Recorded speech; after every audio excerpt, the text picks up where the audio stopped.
मैं ये कहना चाहता हूँ, जब से हमारी सरकार बनी है 2 साल बने हुए हैं और मुझे ये समझ नहीं आया, जब मैं आज विधायक प्राथमिकता की बैठक ले रहा था, कांग्रेस के विधायक बोल रहे थे कि हमारे क्षेत्र में जो नाबार्ड की प्राथमिकता उसमें पैसा नहीं दिया गया।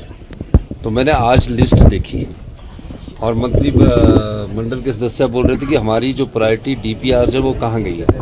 अब लिस्ट में पढ़ के बताना चाहता हूँ कि भारतीय जनता पार्टी के विधानसभा क्षेत्रों में सबसे ज़्यादा नाबार्ड का पैसा गया है।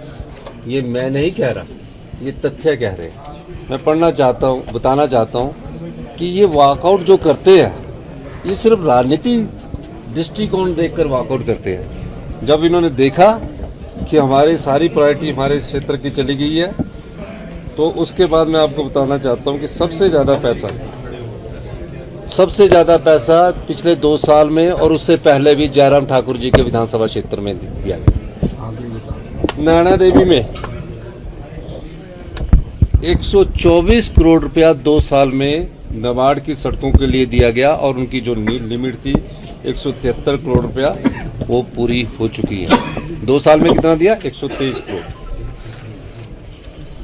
आपको और बताना चाहता हूँ, करसोग में तो भारतीय जनता पार्टी जीती है।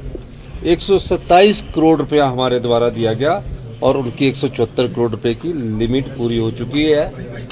2 साल में दिया गया पैसा है ये। 2 साल में सुंदरनगर में 82 करोड़ रुपया दिया गया, नाचन में 45 करोड़ रुपया दिया गया, हमारा दिरंग में 50 करोड़ रुपया दिया गया, जोगिंदरनगर में 50 करोड़ रुपया दिया गया और इनको 50 देने के बाद इनकी 172 करोड़ की लिमिट पूरी हो चुकी है।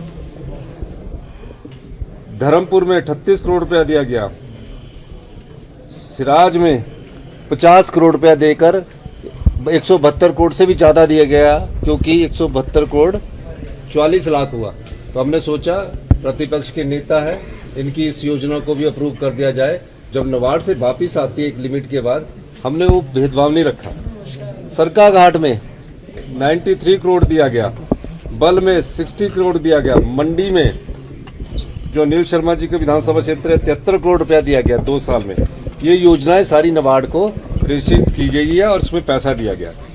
जो हमारे यहाँ जो कांग्रेस के विधायक है, मैं उसके बारे में बताना चाहता हूँ कि इनके अभी जो 172 करोड़ की लिमिट है वही नहीं पूरी होगी। अब जसवा परागपुर में हमारी सरकार बनने के बाद भी हमने वहां 173 करोड़ रुपया हमने वहां दिया।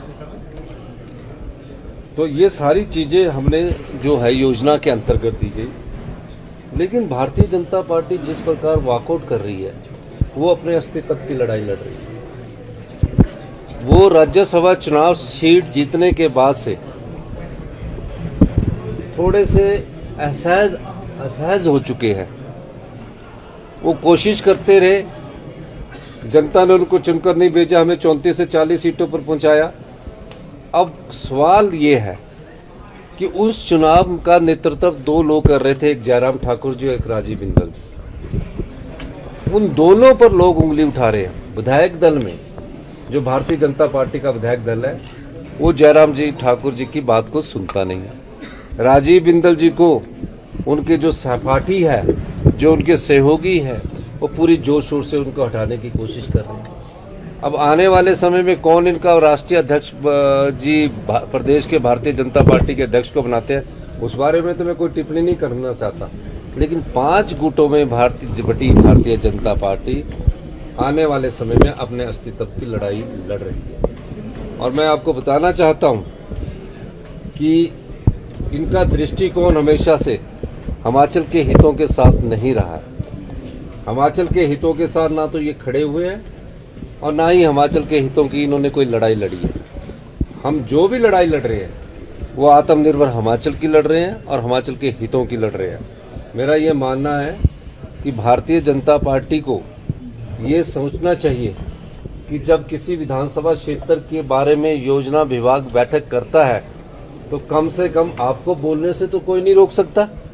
आप बैठक में आते, बैठक में अपनी बात रखते, अपने विधानसभा क्षेत्र की समस्याओं की बात रखते, तो अपने विधानसभा क्षेत्र की समस्याओं की बात नहीं रखते हैं।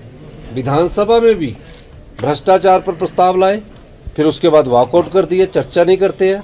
अगर कोई और शिक्षा संस्थान पर प्रस्ताव लाते हैं, प्रश्न पूछते हैं, उस पर वॉकआउट करते हैं। ना विधानसभा के अंदर बैठते हैं, ना योजना बैठक में बैठते हैं, और ना ही जो अध्यक्ष महोदय द्वारा ऑल पार्टी मीटिंग बुलाई जाती है उसमें बैठते हैं।